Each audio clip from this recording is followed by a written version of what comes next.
Look, I don't know about you, but I'm getting a great sense of deja vu with this latest version of a Labor government in Canberra, and it's not filling me with any great confidence. Look, I'm still haunted by, like many of you, by the Gillard years of 2007 running through to 2013. We, of course, had to put up with two dreadful stints from Prime Minister Kevin Rudd, and sadly, the Liberals learnt nothing from Labor and embarked on their own decade of bloodletting. Now, largely led, of course, by Malcolm Turnbull, but it was the chaotic 7 years that preceded that decade of lost opportunity that I was reminded of in recent days. Now, this all started for me on Friday when two separate arrivals of a bunch of presumably economic refugees found wandering ashore off the WA coast. One group of 30 and one group numbering 19. Now, the third boat arrival, that is, in a few months, and a triggering event for all of us who've been through the horrors of that refugee boat breaking up on rocks off Christmas Island during the Rudd years. That was on the 15th of December in 2010, some 13 and a half years ago.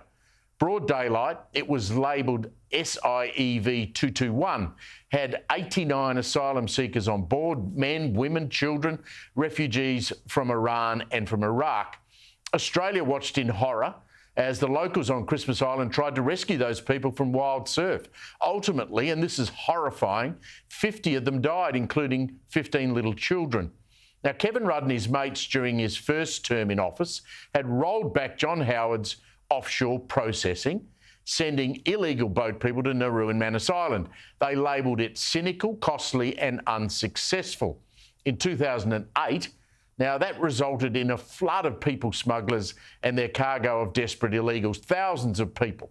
Then in 2010, what happened? Eventually, Gillard took over in 2012. She brought back the Nauru and Manus solution.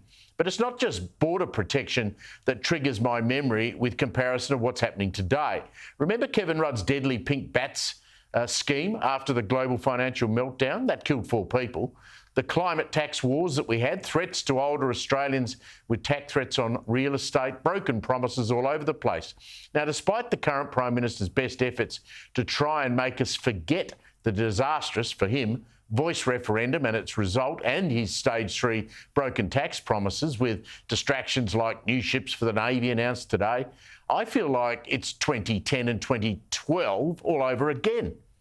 Just today, we learn a desperate plea has come from the Electrical Trades Union around stopping 88-day student visa backpackers from, you won't believe this, installing solar panels while unlicensed.